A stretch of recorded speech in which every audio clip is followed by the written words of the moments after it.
Welcome once again in YouTube channel. Students, we are studying the chapter 5 AP Arithmetic Progression. Today we will discuss about the word problem. It's word problem. और word problems में आज कुछ questions आपके सामने discuss करूंगा जो most important question है NCERT के और एग्जाम में भी आते हैं। तो स्टूडेंट्स पहला क्वेश्चन आपका ये एनसीईआरटी में 5.3 एक्सरसाइज का question number 19।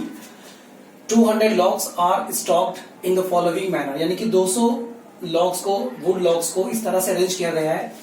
In this manner 20 logs in the bottom, 90 logs in the next row, 18 in the next row and so on। ठीक है, as shown in the figure में देखिए यहाँ पर ये जो मैंने बनाया कि नीचे के जितने भी ये रोज में है, इस रो में कितने लॉग्स हैं 20 और इस रो में कितने लॉग्स हैं 19, इस रो में कितने लॉग्स हैं 18।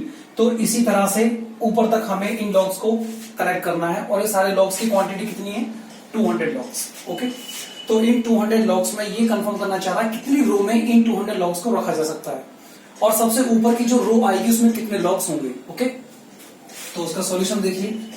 तो सॉल्यूशन से हमें एपी कंफर्म है, क्लियर है कि एपी हमारी क्या बनती है यहां से सबसे पहले 20, इसके बाद 19, इसके बाद 18, देन 17 एंड सो ऑन। ठीक है, so first find it's what is the first term of A1, that is A is equal to 20 and now we know that the common difference second term minus first term, so कितना आ जाएगा -1, so D is equal to -1। okay, now how many logs are there? There are 200 logs। इसका मतलब ये 200 logs क्या है? These are the sum of n terms, यानी जितनी रोज हैं उन रोज का सम है ये। तो इसका मतलब मैं लिख सकता हूं उसको SN 200। now with the help of SN formula apply करें और इनकी वैल्यूज को पुट करते चले जाएं। As we know that Sn is equal to sum of n terms n by 2 2a plus n minus 1 into d. Sn की value कितनी है यहाँ पर 200 इज इक्वल टू n मुझे फाइंड करना है 2 इंटू a कितना है 20 plus n we don't know d की वैल्यू -1।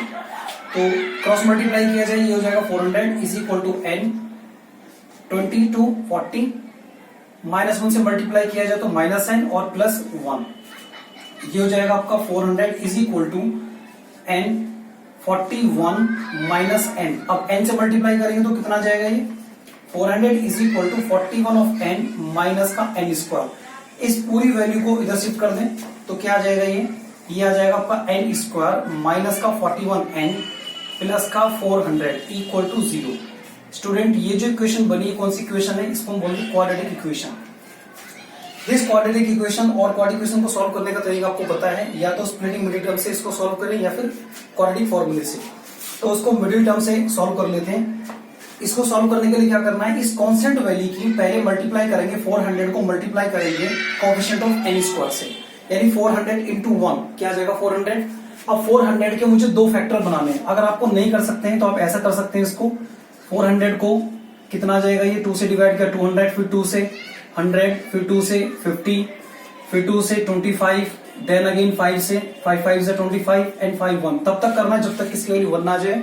अब इनके दो पेयर बनाने, दो नंबर फाइंड करने जिनका प्रोडक्ट 400 हो।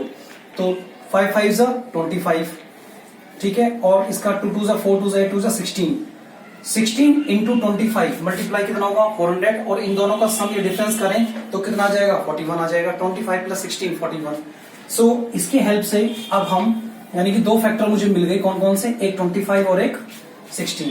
So now solve this equation n square minus 25 of n minus 16n plus का 400 इक्वल टू 0।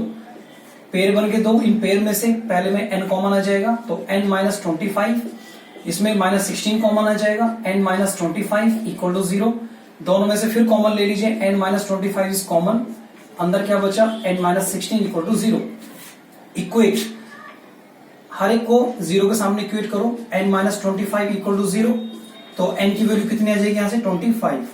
एक वैल्यू तो मुझे मिली 25, दूसरा n माइनस 16 इक्वल टू 0 तो n इज इक्वल टू 16। अब मुझे दो वैल्यू मिली, एक n की 25 और n 16। इसका मतलब जितनी रोज हैं ये रो कौन सी हैं, या तो 25 होंगी या वो 16 होंगी। लेकिन कैसे कंफर्म करेंगे दोनों में से कौन सा आंसर होगा, क्योंकि अभी क्वेश्चन में और पूछा गया है, उसमें पूछा है कि इन द टॉप रो में कितने लॉग्स होंगे, टॉप रो। अब जब ऐसे असेंडिंग में बढ़ते चले जाएंगे तो टॉप रो जो होगी वो कौन सी होगी last term, this is nth term.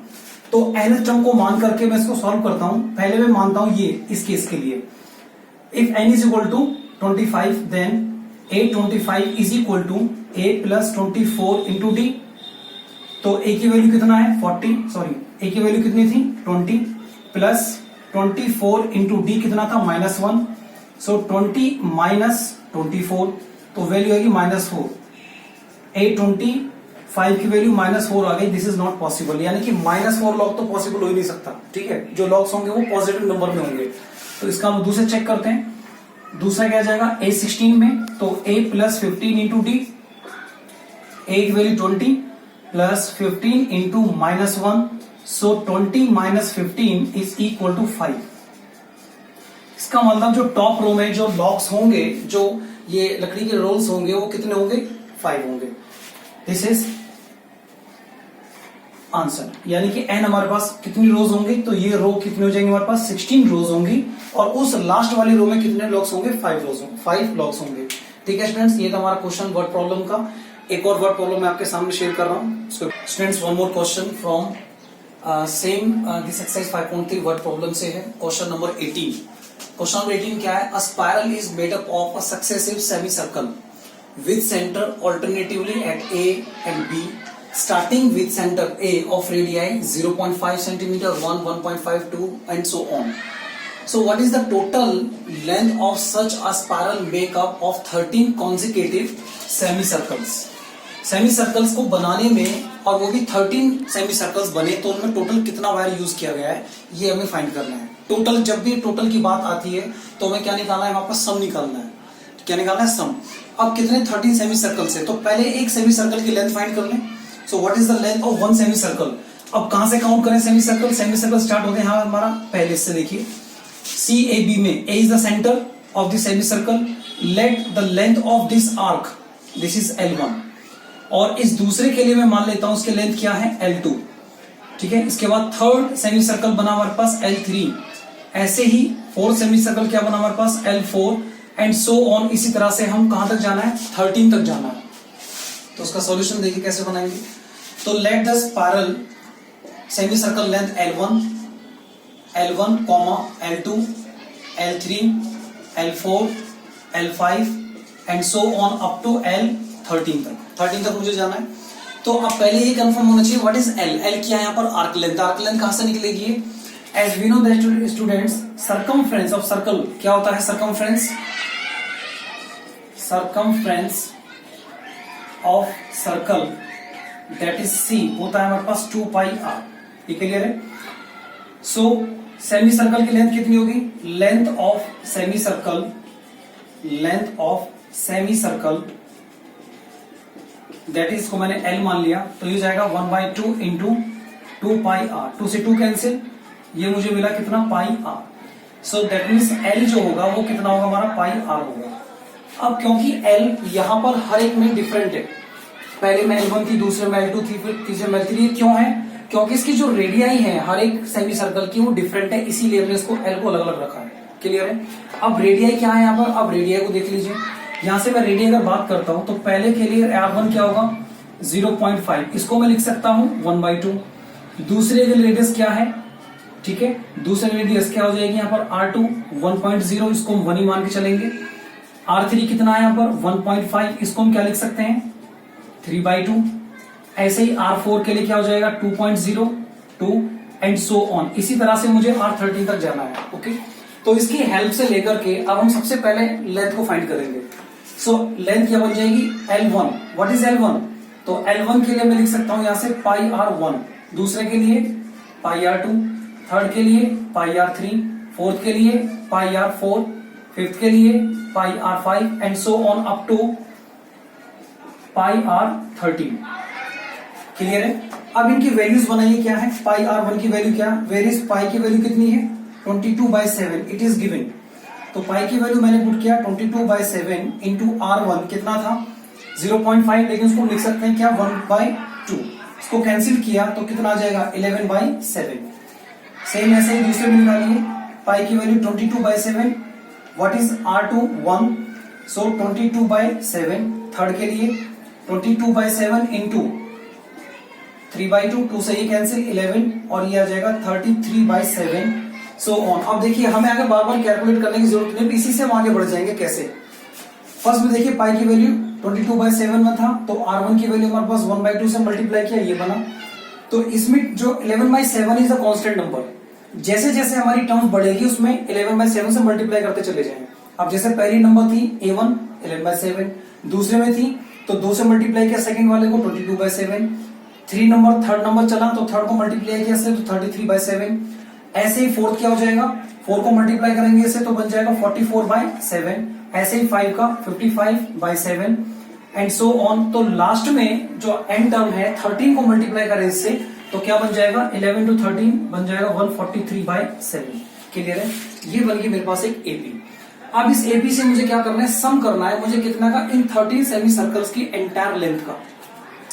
So first write down what is A1, that is A कितना है 11/7, ये तो मेरे पास होगी first term. Now what is the common difference, 22/7 minus 11/7 तो कितना आ जाएगा, 11/7 आ जाएगा।